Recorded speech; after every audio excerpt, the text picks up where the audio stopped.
히틀러의 1순위 타깃은 우크라이나의 심장 키예프입니다. 자, 이미 7월 말에 키예프 돌출부가 형성이 됐습니다. 위로는 독일의 중부 집단군이 있고 남쪽으로는 독일의 남부 집단군에 의해서 이미 반포위 상태라고 보시면 됩니다. 네네. 전선을 시찰한 참모총장, 그러니까 총참모장 투스코프가 이거 안 되겠습니다.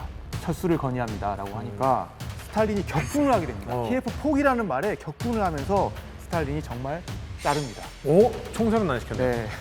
그래서 8월 25일부터 드디어 북쪽에서는 3기갑사단, 남쪽에서는 16기갑사단이 2주일 동안 맹진을 해서 9월 14일 두 사단이 로비짜라는 곳에서 만납니다. 이 드디어 쌈을 쌌네요. 네, 이 거대한 포위망이 완성이 돼요. 배후가 완전히 차단이 되니까 그제서야 스탈린도 퇴각 명령이 내려오지만은 이때는 이미 너무 늦었죠. 네. 그 사이에 수많은 증원부대들이 포위망을 강화시키기 위해서 틈새로 파고 들어왔고 결국 약 10여일 동안 전투가 이어지지만은 절망적인 상당수가 포로가 됩니다. 그래서 이때 독일군이 잡은 포로가 공식적으로만 66만 5천 명입니다. 공식적으로 66만이요? 거의 다 잡은 거 아니에요? 키예프 포위전의 결과로 인해서 남부를 지키고 있던 소련군 전력이 또 엄청나게 구멍이 뚫리면서 그렇죠. 독일의 남부 집단군은 드디어 돈바스로 가는 길을 열었습니다. 그렇죠. 그래서 남부 집단군은 돈바스로 가면 됩니다. 자, 그렇다면 이제 독일군의 주력 중부 집단군은 어디로 이제 목표를 돌려야겠습니까? 우양우는 끝났어요. 좌향좌 얘기를 한번 해봐야 되겠습니다. 그렇습니다.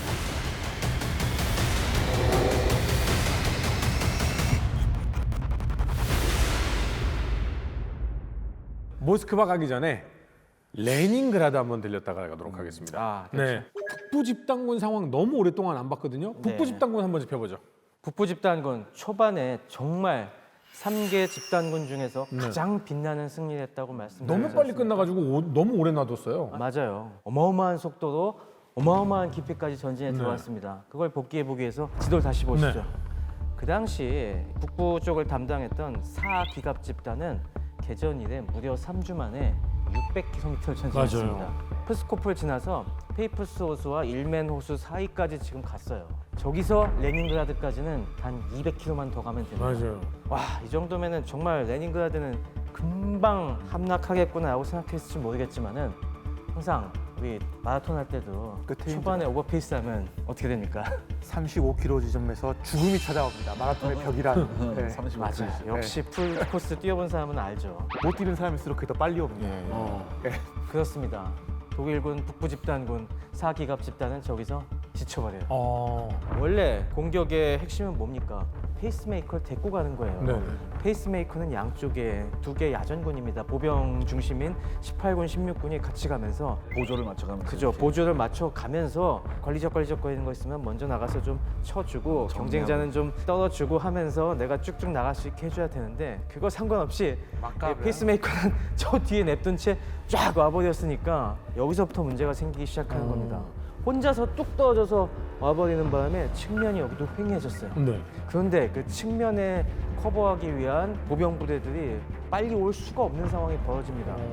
일단 리가를 점령하고 발트에 따라서 올라오던 18군 같은 경우는 에스토니아 일대 제 측면이 굉장히 크지 않습니까? 네.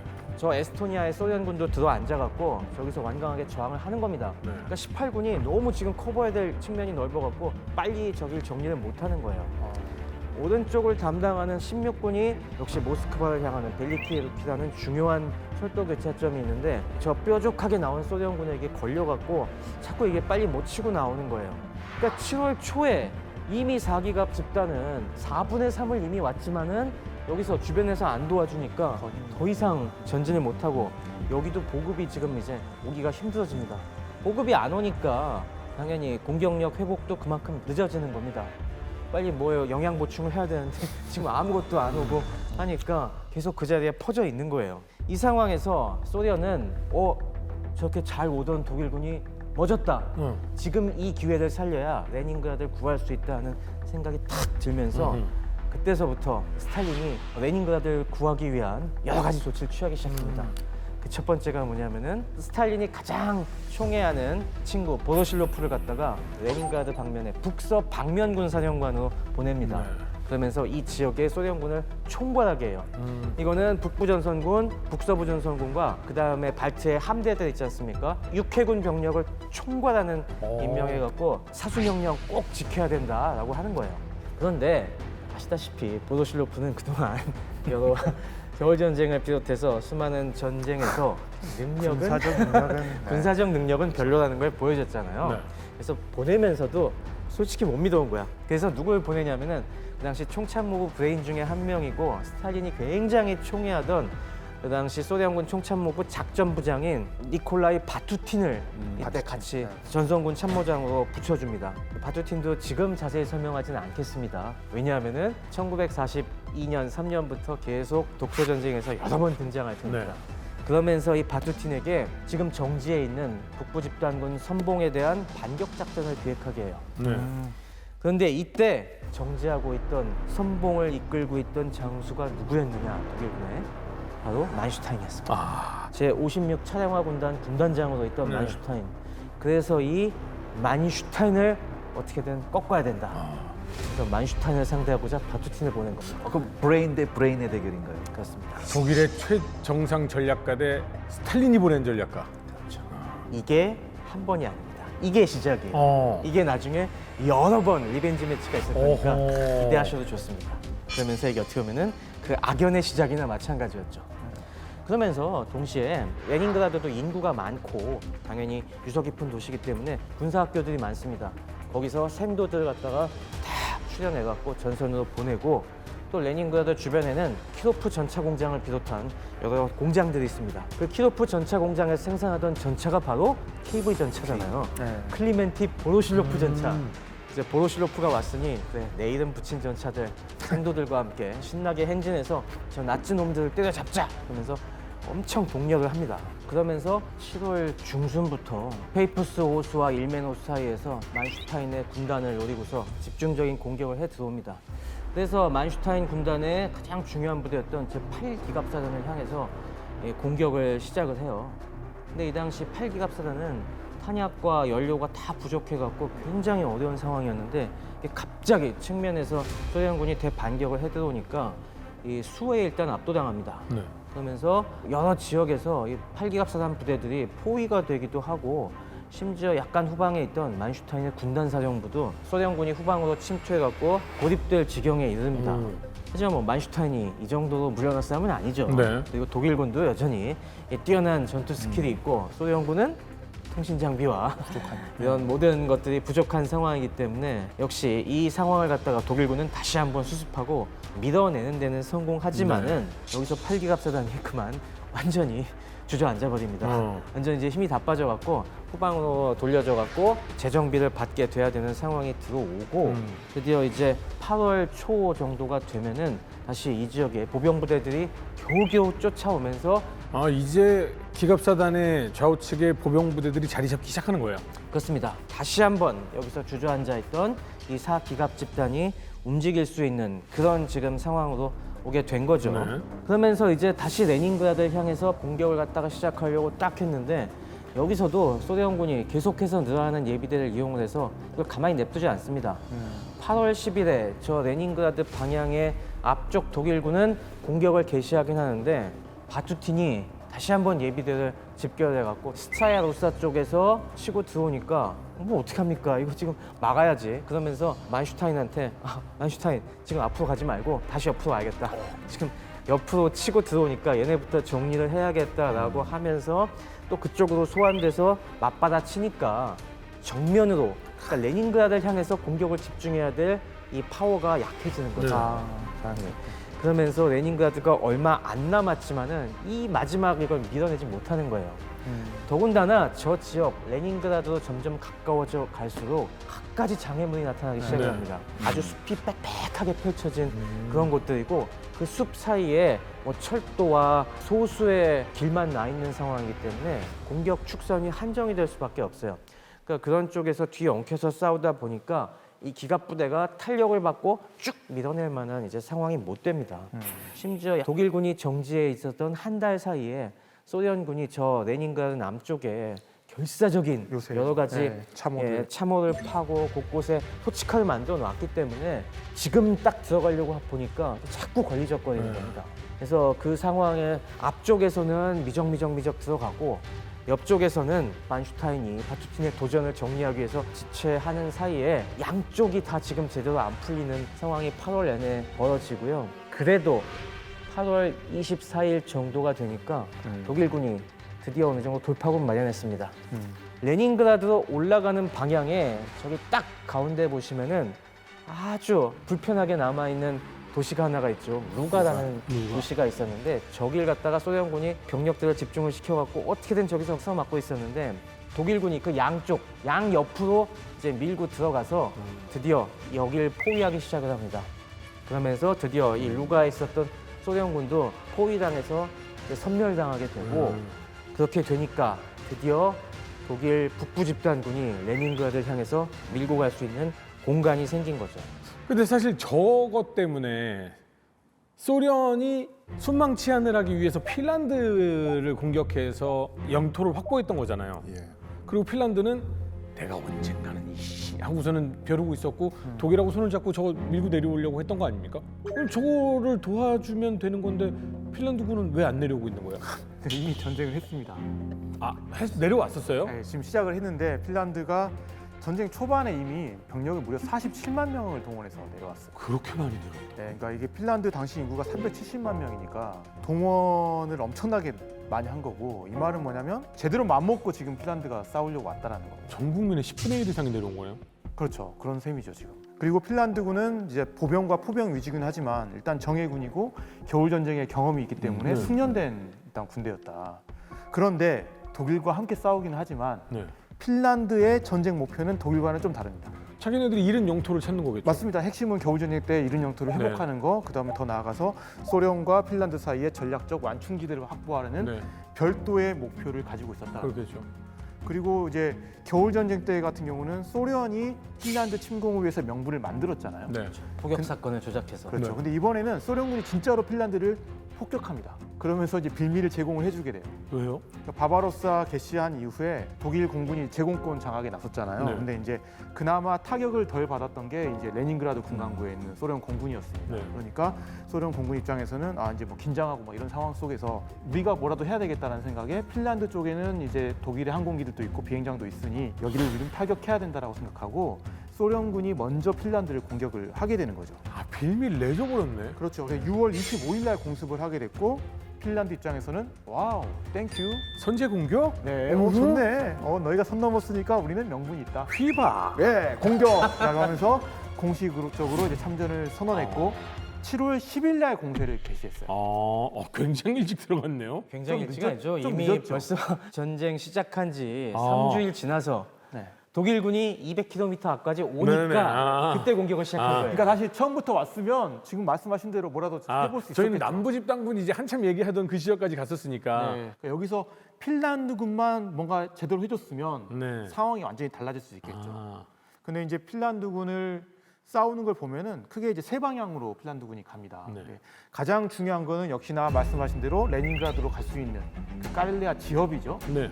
여기는 가장 중요한 곳이고 사실 핀란드군의 주공이 투입됐고 전투지도 매우 높았고 우리가 상실한 지역이기 때문에 정말 열심히 공격을 합니다. 그리고 여기를 방어하는 소련군은 지금 다른 지역 신경 쓰느라고 제대로 지금 방어를 할 수 없는 상황인 겁니다. 근데 여기가 핀란드가 방어할 때도 방어하기가 굉장히 좋았던 지역이잖아요. 그렇죠. 여기 만네르하임 선이 네. 있었고 요새들도 많이 있었고. 네. 근데 그렇기 때문에 소련군이 비교적 정신이 없었음에도 불구하고 생각보다는 시간이 조금 걸려요. 그래서 7월 달을 지나가고 8월 말이나 돼서야 비프리를 탈환을 합니다. 오래 걸렸구나. 조금 오래 걸리는 거죠. 그리고 비프리에 왔을 때는 레닌그라드 엄청 가깝다고 생각할 수도 있는데 아직도 250km, 270km 남은 시점이에요. 이때 이미 사기가 퍼져 있을 때네요, 그러면? 네. 그렇죠. 예. 그러니까 핀란드 입장에서는 이미 이제 전선은 9월 초에 1940년 이전에 어떤 그런 우리 영토를 다 회복했고 이제 9월 딱 상황을 보니까 소련군이 지금 레닌그라드에서 독일의 북부 집단군의 압박을 받고 있고 네. 핀란드군도 이제 거의 코앞에 와 있는 상황이고 네. 오히려 핀란드군이 그 비어있는 레닌그라드 북부를 확 들어가주면 땡큐인 거죠. 엄청날 텐데 네. 거기까지였습니다. 핀란드는 약간 나 지금 좀 숨차. 숨차라기보다는 의도적으로 더 이상 안 갔습니다. 그리고 또 하나 이제 핀란드가 공격했던 게 그 지역의 윗부분인 동카릴레아 이제 네네. 이쪽 부분인데 여기도 이제 핀란드가 되게 성공적으로 가게 됩니다. 그리고 거기 있는 가장 유명한 도시였던 중요한 요칭지인 무라만스크 선이 이제 지나갈 수 있는 페트로 자보츠크까지 이제 9월 초에 오게 됐고요. 그 다음에 더 나아가서 스비르강까지 오게 됐는데 더 가면은 사실 엄청난 이제 레닌그라드 뒤로 이제 포위할 수 있거든요. 근데 여기선 더 이상 공격하지 않습니다. 이거 너무 옛 영통만 그냥 먹고 마는 느낌 아니에요? 네, 한번 어떻게 되는지 또 보시죠. 그리고 또 하나 중요한 데가 있습니다. 바로 저 위쪽에 있는 무라만스크 쪽입니다. 이게 네. 북핀란드, 라플란드에 네. 대해서도 공격을 하는데 특이하게도 여기서는 독일군과 함께 공격을 하게 돼요. 그러니까 독일군 제20산악군이 주력으로 투입이 되는데 사실 이게 가능했던 이유는 이미 40년 중반부터 독일과 핀란드 사이에 군사 협정이 맺어져 있어서 네. 독일군을 주둔할 수 있게 허용을 해줬고 대신에 독일은 핀란드에게 무기를 판매한다. 이런 여러 가지 협의들이 있었기 때문에 갔던 건데 독일군이 굳이 여기까지 들어온 이유가 뭐냐면 여기 너무나 전략적으로 중요하기 때문에 무라만스크는 소련의 부동항입니다. 그리고 영국이나 미국으로부터 전쟁 무자가 글로 가죠. 들어올 수 네. 있는 곳이고 그 밑에 무라만스크 철도를 따라서 또 레닌그라드나 이쪽으로 갈 수 있거든요. 네. 그래서 이 연유로 이곳은 독일군이 주로 작전을 하고 핀란드는 돕는 식으로 지행이 네. 됐고 독일군 입장에서는 어떻게든 저 항구를 잡아야 차단해야죠. 되거나 아니면 철도를 차단해야 되는 상황인데 소련군도 사실 여기가 엄청나게 중요하다는 걸 알고 있었기 때문에 정말 강력하게 방어를 하고 여기서 소련의 이제 제14군 육군 같은 경우는 수병도 데리고 함께 싸웁니다. 그러니까 수병이 사실 바다에서 싸울 일이 없으니까 지상으로 와가지고 보병이랑 이제 같이 싸우는 그런 상황인 거고 사실 이 일대의 전투의 특징을 가장 잘 볼 수 있는 게 이제 리차강 일대의 전투인데 여기는 제대로 된 도로도 없어요. 툰드라 지형이고 습지도 많고 바위산들이 있는 극단적인 지형입니다. 근데 극단적인 지형일수록 사실 누가 더 유리합니까? 방어하는 식. 방어하는 측이 유리하고 사실 기동부대, 기계와 어떤 여러 장비들에 별 소용이 없는 곳에서 소련군이 막대한 피해를 감수하고 여기서 정말 처절하게 진지를 사수를 합니다. 그리고 오히려 멀리 나와 있던 독일군의 결국 보급선이 끊기면서 붕괴 직전까지 몰리게 됐고 독일군의 진격이 여기서 좌절되게 되면서 소련군이 어떻게든 여기를 방어해내게 되죠. 근데 핀란드군은 여기서 별 역할을 안 했습니다. 아, 핀란드 전략적 선택 잘한다. 아, 그렇죠. 이게 그 고래 사이에 낀 새우가 살아남으려면 정말 눈치를 잘 봐야 됩니다. 예. 근데 정말 거기까지 하는 게 어떻게 보면 나중에라도 소련에게 너무 큰 밉보이지 않는 행동이라고도 할 수 있는 거겠죠. 네, 핀란드의 목표는 처음부터 본인들의 생존이 핵심이에요. 그러니까 소련의 붕괴는 독일이 원했던 거잖아요. 근데 핀란드는 그게 아닙니다. 그러니까 왜냐하면 사실 핀란드가 독일의 목표를 따라가는 순간 핀란드는 소련의 침략에 적극적으로 가담한 국가가 되는 위험성이 있었던 거고 그렇기 때문에 레닌그라드를 공격 안 하는 거예요. 왜냐면 레닌그라드를 공격하면 분명히 이거는 선을 넘는 행위잖아요. 돌아올 수 없는 축복이 되는 거야. 그렇죠. 그러니까 사실 핀란드가 들어가면서도 일단 독일의 눈치도 보겠지만 연합군의 눈치를 보는 상황이에요. 근데 그나마 연합군이 그래 핀란드는 소련한테 한 방 먹었지 겨울 전쟁의 피해자지.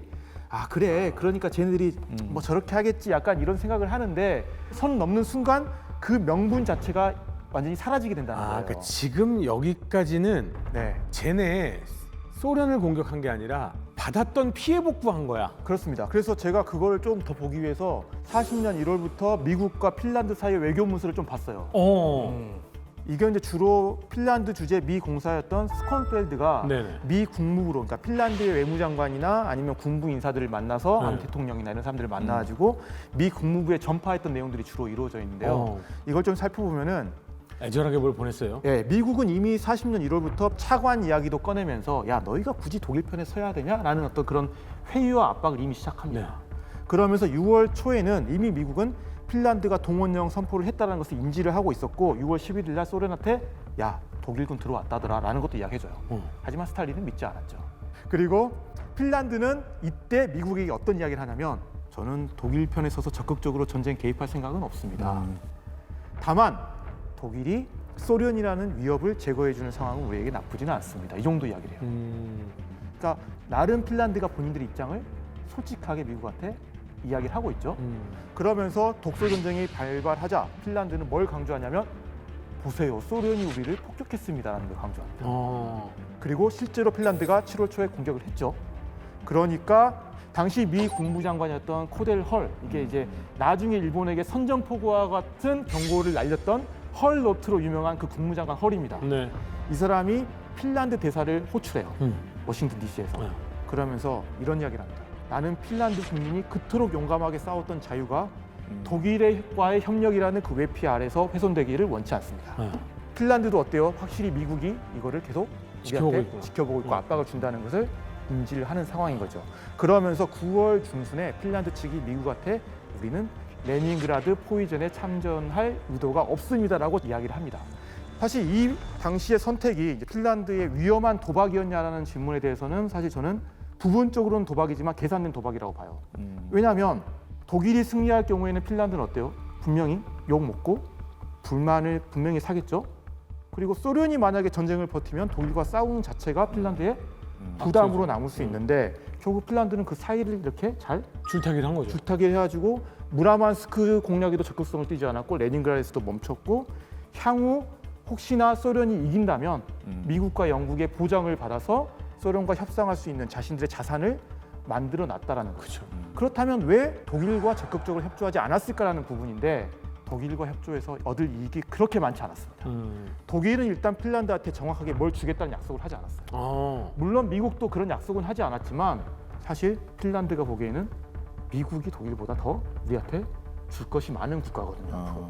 게다가 이게 미국 외교 문서에 나와 있는데 저는 이게 되게 놀랍더라고요. 핀란드가 독일의 소련 침공에 대해서 회의적인 입장이었습니다.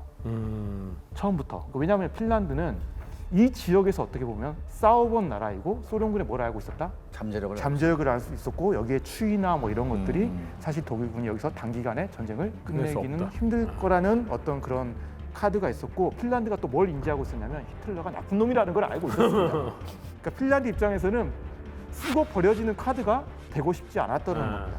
따라서 독일과 공식적인 동맹도 맺지 않았고 그렇기 때문에 축축국의 이론도 아니었고요.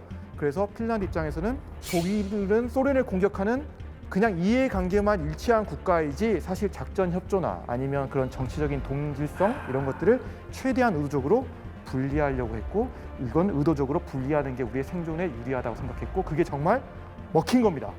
그러니까 저는 핀란드가 정말 대단하다고 생각한 게 뭐냐면 감정적으로 나갔으면 함께 싸워가지고 소련을 뺨따구로 엄청나게 때렸어야 될 거예요. 근데 사실 그 상황에서도 되게 이성적으로 우리 국가 이익은 뭐지? 생존이다라는 것을 냉정한 마음으로 판단했다라는 부분이 이건 정말 국가 지도부가 대단한 선택을 했다. 저는 신중경님 말씀 들으면서 공부도 저 많이 했는데 정말 핀란드가 주식 투자했으면 정말 잘했을 거예요. 그러니까 이건 저는 솔직히 이 얘기 지금 심 교수님 얘기를 들으면서 분명히 핀란드 외무부나 이런 쪽에서 특히 레드팀 분석에 대한 걸 굉장히 많이 했다는 느낌을 받았거든요. 만약에 승승장구하고 있는 독일하고 같은 편이 되면 굉장히 낙관적인 생각을 하게 돼요. 이건 얘기를 들어보면 이건 낙관적인 분석이 아니라 최악의 시나리오를 가정하고 그 최악의 시나리오를 피해가는 방법을 정교하게 설계한 것 같거든요. 그러니까 사실은 핀란드는 정말로 약소국의 입장에서 강대국을 상대하는 방법을 정말 잘 알고 있었다는 느낌이 드네요. 분산 투자, 예. 리스크 관리. 생존인 거잖아요, 일단 국가에. 예. 핀란드의 전략을 보면서 저는 정말 이렇게 느꼈습니다. 감정을 눌러라. 소련에게 공격을 받고 제2의 도시도 뺏기고 정말 불평등 조약을 맺었지만 그 감정을 누르고 자신들이 회복해야 되는 선을 정확하게 지켰습니다. 그리고 증거를 남겨라. 많은 외교 문서와 여러 가지를 통해서 하면서 증거를 남겼습니다. 나중에 이렇게 분석하는 사람들이 핀란드는 이런 생각을 가지고 했다. 절대 독일과 같은 편이 되려고 하지 않았다. 마지막 줄타기를 잘해라. 결국 만약에 전쟁이 독일의 패배로 끝났을 때 소련이 주먹을 들고 일로 와 할 때 형 둬라. 쟤 원래 독일 편 아니었다. 그 원래 니네가 뺏은 땅이지 않냐. 그건 줘라. 요렇게 줄타기를 잘하는 전략. 핀란드는 결국 이 세 가지 모두를 성공했습니다. 다만 레닌그라드 공격을 성공해야 되는 것은 독일입니다. 자, 뭔가 새로운 카드가 있어야 가능하지 않을까 싶은데요. 네, 새로운 카드를 하나 얹습니다. 원래 북부 집단군 제4기갑 집단의 핵심 전투력 중에 하나였던 양팔 중에 하나였던 만슈타인의 네. 56 차량화 군단이 이미 지친 상황에서 측면에 파고 들어오는 바투틴을 상대하느라 더더욱 힘이 빠지고 있습니다. 그렇죠. 이대로는 못 갑니다. 그래서 히틀러가 여기에 팔을 하나 딴 데서 이식해 주기도 합니다. 누구한테 이식할까요? 지금 이제 중부 집단군, 남부 집단군은 좀 편해졌으니까 거기서 끌어와야 되는 거 아닙니까? 아닙니다. 지금 한창 키예프 포위전은 전개되고 있는 도중이에요. 지금 구데리안이 90도 틀어갖고 계속 지금 남진을 하고 있는 지금 그 시점입니다. 중부 집단군은 지금 약간 멈춰 있는 거잖아요. 지금 모스크바 가지도 못하고. 자, 누가 남아 있었죠? 중부 집단군의 호트 장군의 제3기갑 집단이 남아 있습니다. 네. 지금 레닌그라드 끝낼 수 있는 좋은 기회야. 그러니까 지금 저기 쉬고 있는 호트 장군 1개 군단을 내놔. 이렇게 해서 호트 장군의 제3기갑 집단에서 1개 차량화 군단, 제39 차량화 군단을 북부 집단군으로 전속을 시킵니다. 사실 여기서 목표들이 계속 분산되고 있잖아요. 지금 네. 딱 봐도. 그러면서 모스크바 들어가기 전에 이거 끝내야 돼 라고 하면서 또 그쪽으로 하나 팔뚝대서 갖다 붙여준 겁니다. 네. 그러면서 레닌그라드 남쪽에서 드디어 좌측에서는 발트해 연안을 따라서 레닌그라드의 남서쪽에서 치고 들어가고, 그리고 그 오른쪽 지도상에서 동쪽의 라도가 호수까지 치고 올라가서 레닌그라드 동쪽으로부터 밀고 들어가는 것이 이제 새로 전속되어 온 39 차량화 군단이 그걸 맡게 된 겁니다. 자, 이 공격이 딱 시작되자마자 성공적으로 다시 힘을 얻었습니다. 네. 좀 쉬고 온 새로운 주자들이 들어오면서 차례차례 레닌그라드에서 외부 세계로 향한 마지막 생명선들을 끊기 시작을 합니다. 저기 딱 보시면은 레닌그라드는 굉장히 중요한 것이 굉장히 변두리에 몰려 있지만은 철도 교통이 잘 발달돼 있어요. 그래서 레닌그라드가 북쪽으로는 철도 2개, 남쪽으로는 철도가 4개 뻗어 있어갖고 이게 단단한 생명선 역할을 하는데, 지금 이제 남쪽에서부터 그 철도를 갖다가 독일군이 하나씩 끊어갖고 점점점 목을 쬐는 겁니다. 이 39 차량화 군단이 차례 끊고 올라가서 드디어 8월 30일에 무가라고 보이는 네. 레닌그라드에서 동쪽으로 향하는 마지막 철로를 끊어버립니다. 철로 교통이 저 당시엔 대부분의 물동량을 담당하고 있었기 때문에 저희가 끊어지면서 사실상 레닌그라드는 저 때부터 고립 상황에 빠지게 되고요. 그래도 약간 북쪽에 라도가우스 강변에 약간의 통로가 남아 있어요. 거기마저 이제 차단하기 위해서 마지막 힘을 내서 그쪽까지 밀어붙입니다. 참고로 이 당시에 이 공격을 맡았던 사단 중에 제3차량화 사단이 있었는데요. 이 3차량화 보병사는 좀 재밌는 사연이 있습니다. 이 사단은 나름 요 결기가 있어갖고 바르바로사 작전을 개시할 때 우리 사단에게 맡겨진 레닌그라드 함락의 임무를 다하기 전에는 사단 전원이 수염을 깎지 않으리. 그때까지 진격 하면서 가자라고 했었는데, 원래는 한 2달이면 끝날 줄 알았는데 지금 벌써 2달을 넘어서 막 3달째로 접어드니까 수염이 다들 이렇게 덥수룩하게 자란 거예요. 그래서 이 당시에 막 완전 털복숭이 사단이라고 집에서 놀림을 받고 있었는데, 전쟁 끝날 때까지 못 갔거든요. 이제 한계에 온 겁니다. 이제 2달 넘게 수염 면도 안 하니까 다들 이제 너무 불편해서 사단장이 드디어 손을 들었습니다. 죄송합니다. 좀 너무 오버했었습니다. 독일군 약간 실망인데 2달 만에 결기가 깨지나요? 그러니까 실망이 1년을 버텨야지. 네. 요 무렵부터 다시 면도 시작했다는 얘기도 있습니다. 어쨌건 그만큼 지금 지연된 상황에서 마지막 힘을 쓰고 있었던 상황인데요. 결국에 이 막판 문을 닫는 게 굉장히 어려웠는데 9월 8일 마침내 드디어 라도가우스에 도달합니다. 저 라도가우스에 보면은 딱 슐리셀부르크라는 도시가 있지 않습니까? 저기가 라도가우스에서 레닌그라드 쪽으로 강이 하나 흘러나옵니다. 그게 유명한 네바강이죠. 이 네바강이 결국에 운하처럼 레닌그라드 시내를 갖다가 거미줄처럼 흐르면서 아름다운 수변 도시의 풍경을 만드는 바로 그 강인데, 그 강이 라도가우스와 만나는 곳에 자리 잡은 게 저 슐리셀부르크라는 도시입니다. 그러면 저기를 차단했다는 것은 이제 레닌그라드를 향한 육상 보급로가 다 끊겼다는 거죠. 그렇습니다. 네. 드디어 적을 점령함으로써 다 끊겼습니다. 마침 저 슐리셀부르크는 이름을 보시면은 저거 원래 독일어에서 온 말이에요. 맞습니다. 예. 슐리셀이 열쇠라는 뜻입니다. 열쇠 열쇠. 도시입니다. 저길 점령하면서 드디어 레닌그라드 봉쇄가 시작이 된 거죠. 이 안을 지키고 있던 스탈린의 절친 보로실로프가 마지막 발악을 하기 시작합니다. 아무래도 보로실로프가 기계는 좀 있어갖고 당시 막 소련군이 시내 방향으로 밀려 내려오니까 차를 타고 현장에 나가갖고 퇴각해오는 장병들을 향해서 권총을 들고 야 제자리로 돌아가 막 하면서 너네 말 안 들으면 내가 직접 돌격한다 라고 해서 하세요. 잘못했으면은 우리 6.25 전사의 유명한 사단장 돌격이 아니라 이 원수 돌격이 벌어질 뻔했었는데 그 지경까지는 안 되고 하여튼 그런 식으로 굉장히 앞에서는 그 있는 척을 다 했지만은 사실 뒤로는 되게 쫄리고 있었다고 합니다. 그렇겠죠. 보로실로프가 그 당시에 상황이 이렇게 되니까 일단 겁부터 나기 시작하는 거예요. 내가 스탈린이랑 아무리 친구지만은 이거 레닌그라드인데 레닌그라드가 넘어가면 총살 아닐까? 아무리 스탈린의 친구지만. 그래서 겁이 나기 시작하는 거예요. 그래서 독일군이 슐리셀부르크를 점령했다는 소식을 보고하지 않습니다. 보고해야 돼 말아야 돼 보고해야 돼 말아야 하는데 모스크바에서 전화가 옵니다. 다 뚫렸다며? 봉쇄 당했다며? 어떻게 하셨습니까? 독일 라디오에서 다 들었다.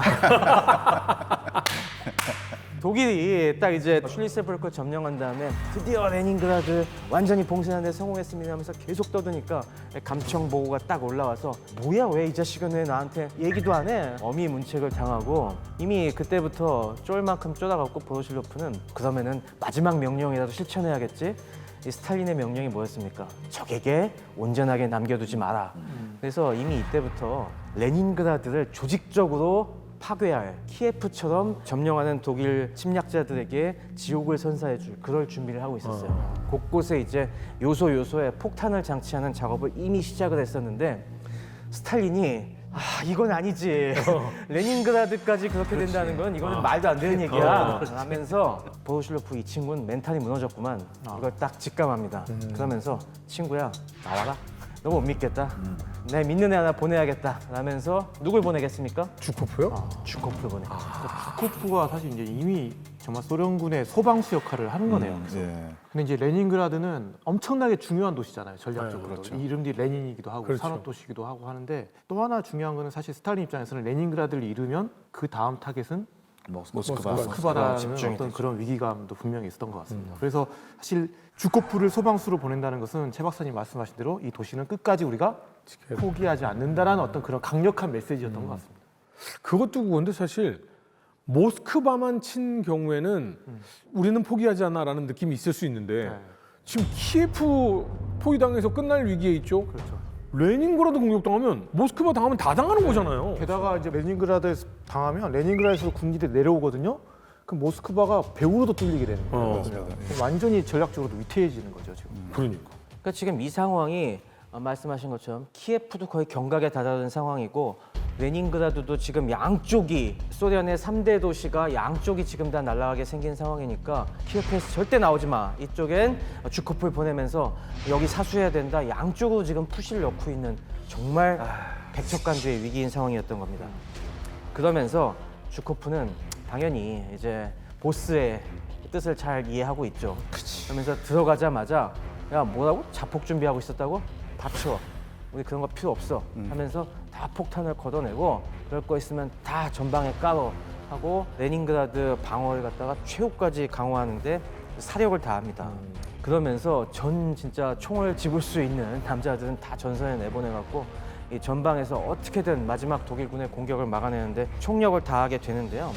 독일군 입장에서도 여기까지 온 상황에서 이제 진짜 코앞에 왔거든요. 그래서 정말 마지막 푸시들을 하게 됩니다. 그래서 슐리셀부르크를 점령한 그 다음 9월 9일부터 독일군은 다시 한번 총공격을 취해갔고 드디어 9월 18일 일주일 동안 야금야금 전진해서 이 남쪽에서 우리로 치면은 대략 한 서울에서 한 분당 정도 떨어진 푸시킨이라는 도시를 점령하는 데 성공합니다. 그 푸시킨인가요? 맞습니다. 네, 그게 푸시킨. 원래 그 황제가 거처하던 짜르스코의 셀로였는데요. 그게 이름이 푸시킨으로 바뀐 거죠. 푸시킨 100주년을 맞아서 바꾼 겁니다. 그래서 여기가 굉장히 유서 깊은 도시인데 그렇죠. 여길 뺏긴 겁니다. 그러니까 이제 레닌그라드 시민들도 굉장히 낙담을 했습니다만은 주코프는 계속 정신 차려 여기 뺏긴다고 레닌그라드 끝나지 않았다 하면서 계속 독려를 해갖고 독일군이 여기서 거의 멈추게 돼요. 최 박사님께서 동료라는 완화한 표현을 쓰셨지만 주코프가 레닌그라드 전선군 사령관으로 와서 딱 전했던 주요 메시지가 앞으로 나의 명령 없이는 절대 지정된 선을 포기하지 말아라. 만약 그걸 어기는 모든 지휘관, 병사들은 즉각 총살이다. 아주 강력한 메시지를 전달했습니다. 여기서 그 레닌그라드 총책임자가 군인은 이제 주코프지만 민간 정치 행정 책임자, 그러니까 예. 안드레이 주다노프라는 사람이었는데요. 지구당 제1석인 거죠? 이게? 예, 맞습니다. 그러니까 사실은 1930년대에 스탈린이 당서열 1위라면 2위가 키로프라고 하는 인물인데 이 사람이 레닌그라드 담당이었거든요. 그러니까 키로프가 암살당한 다음에 그 자리를 메운 사람이 안드레이 즈다노프라는 사람이었는데요. 이 즈다노프가 당연히 항전 의지를 선전선동하고 그 시민들과 젊은이들을 다 동원해서 민병대를 만들고 그리고 뭐 참호를 파고 뭐 이렇게 행동을 하고요. 또 하나 좀 놀라운 사실이 이때 지금도 그렇지만 레닌그라드가 자랑하는 문화유산이 그 예르미타시 박물관이거든요. 이게 그 대형 박물관과 루브르 박물관 다음 가는 소장품을 가지고 있는 거대한 문화의 집적지인데 여기에 있는 소장품들을 다 후방으로 빼는 어떤 활동합니다. 그 상황에서. 그래서 문화유산까지 챙겨가면서 소개를 했고요. 그리고 지다노프가 레닌그라드 철통방어를 계획하고 실행에 옮기는데 그러니까 스탈린이 상당히 주시를 하거든요. 모든 사소한 어떤 지다노프의 명령을 자기의 결재를 거치지 않고 내리면은 불같이 화를 내는 거예요. 처음에 이제 8월 말에 주다노프가 국가방위위원회처럼 예, 도시방어위원회 만들고 예, 지금 교수님이 말씀하셨던 여러 가지 것들을 준비할 때 예, 당연히 하는 게 맞는데 예. 스탈린이 이제 나랑 상의 없이 우리 중앙의 통제를 벗어난 행동을 했다는 것에 대해서 되게 불쾌했다라는 이야기를 좀 들은 것 예, 같습니다. 맞습니다. 예. 그게 뭐 그 통치 스타일의 그 문제일 수도 있고요. 또 하나가 뭐냐면 키예프를 뺏긴 상황에서 레닌그라드의 시민들이 예를 들어서 이제 그런 걱정을 했겠죠. 쉽게 말하면 독단으로 항복을 해버린다든지 아니면 당의 통제에서 벗어나게 되면은 이게 치명타를 입는다고 생각을 해서 조금이라도 어떤 그런 가능성을 봉쇄하려고 모든 결재를 했던 것이고요. 그러면 이 스탈린 시대 그러니까 이미 와서는 사실 그 전에는 어떻게 보면은 이제 러시아도 그렇고 소련도 그렇고 예.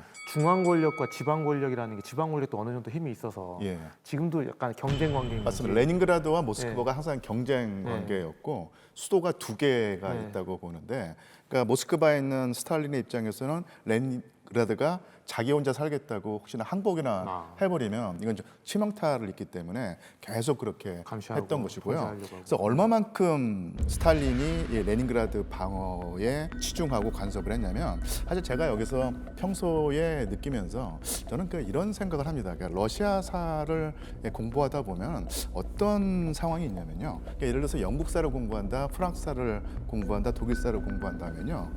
저 나라에는 이런 좋은 제도가 있구나.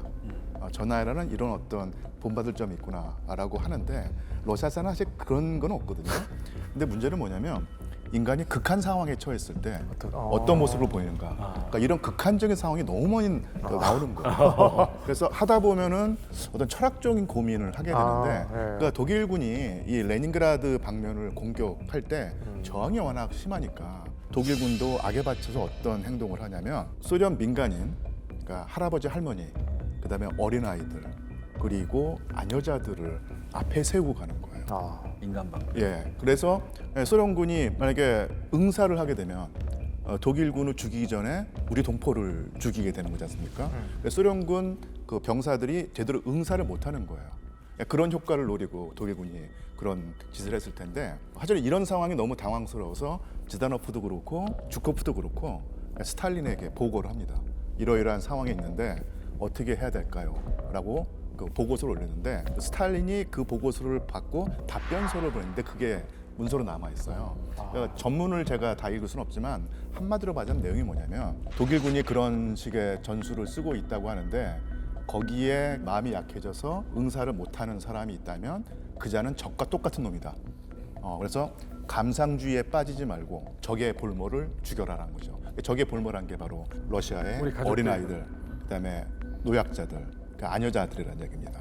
이게 그래서 1990년대에 소비에트의 어떤 유산을 비판하고 과거의 러시아사에 대한 반성적인 입장에 있었던 역사가가 바로 드미트리 볼코그노프인데 그러니까 스탈린의 어떤 정말로 그 잔혹무비한 그런 통치 스타일을 보여주는 사례다 이렇게 얘기를 하는데 내가 만약에 현장에 있는 현장에 있는 지휘라면, 그 소련군 병사라든지 아니면 그 부대의 그 지휘관이라고 하면 어떻게 해야 됐을까?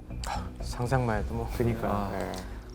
그래서 제가 뭐 다른 자리에서 한번 이런 질문을 던져봤거든요. 아 진짜. 그러니까 그 질문을 받은 분이 어떻게 해서라도 다른 방법을 찾아내서 이 민간인 피해를 줄여야 된다고 하는데 어떤 방법이 있을까? 그러니까 뭐 저는 없죠. 네. 여기서 생각나는 게 딱 하나거든요. 예. 만약에 독일군이 이렇게 인간 방패를 앞세우고 와서 했던 그 독일군의 방법이 통했단 말이에요.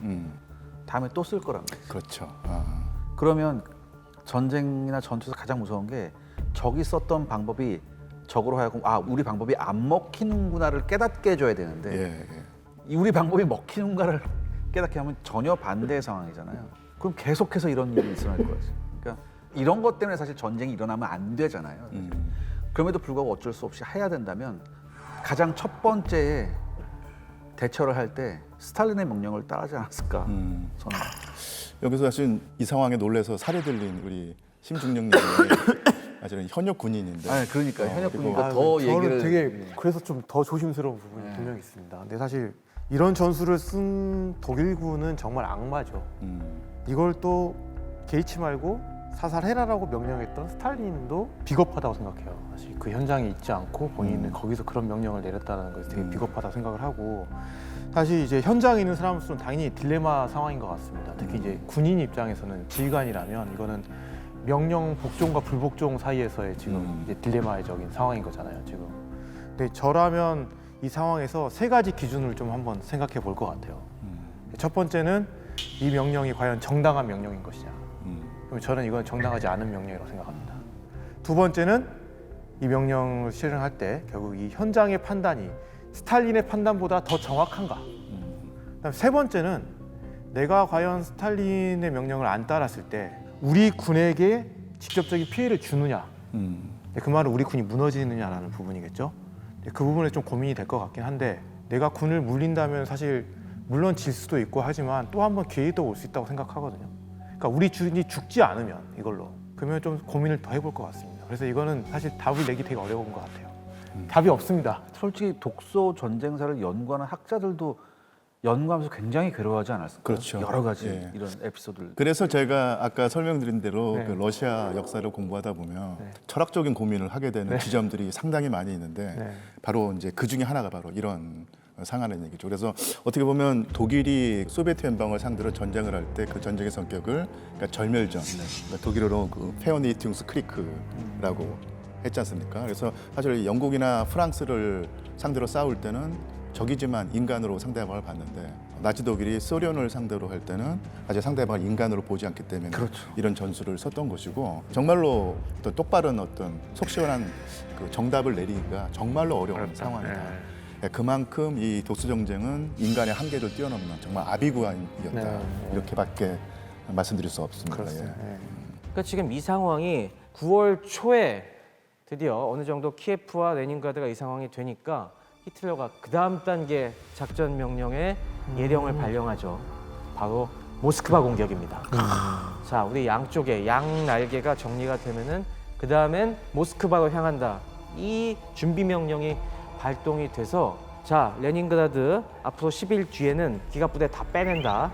다 빼내갖고 중부 집단군 쪽으로 이동을 해갖고 키예프에서 정리된 부대들이랑 같이 합세해서 이제 모스크바 갈 거야. 이렇게 명령이 내려옵니다. 그러니까 북부 집단군 입장에서는 이제 시간에 쫓기는 거죠.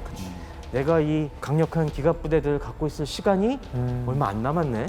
이거 있는 동안에 어떻게든 좀 해봐야지 하면서 북부 집단군 사령관은 계속 공격을 명령을 하지만은 이게 안 뚫리는 거예요. 그동안 너무 지체하는 동안 소련군이 여러 군데에서 방어선을 정비할 시간을 줬습니다. 그리고 저 안에는 해군 장병들도 굉장히 많이 있었는데 우리가 오데사나 무르만스크나 그런 데서 활약했듯이 이 해군 수병들이 독종인 겁니다, 진짜. 해군 육전대가 무지막지하게 달려들고 하고, 또 하나 문제가 뭐냐면은 저 바로 레닌그라드 앞바다에는 발트 함대가 있는 거야. 발트 함대가 함포로 지원 사격을 하니까 이게 접근하기가 굉장히 까다로운 겁니다. 뭐 함대도 방어를 거두는데 10월 혁명을 알렸던 호성을 올렸던 아브로라 호가 그 네바강에 정박해 있는데 거기서 그 주포를 떼다가 지상 방어의 그 포대로 사용할 정도로 모든 걸 다 동원했던 거예요. 독일군은 포병을 갖다가 후방에서 데리고 오는 것도 지금 힘든 상황인데 저 앞에서 바닷가에서 한 포가 계속 날아오니까 정작 레닌그라드 앞에서 이게 돌파가 어려운 거예요. 야, 이거 자꾸 여기 밀어넣다가는 우리 괜히 기갑부대들만 소모가 되겠다 해갖고 결국에는 그래서 9월 중순이 되면은 어쩔 수 없이 방침을 완전히 바꾸게 되죠. 레닌그라드는 정면 승부로 내기에는 우리 피해가 너무 크다. 레닌그라드는 이제 우리가 봉쇄를 했으니까 말려 죽이자. 고사작전. 고사작전으로 돌입하게 되는 겁니다.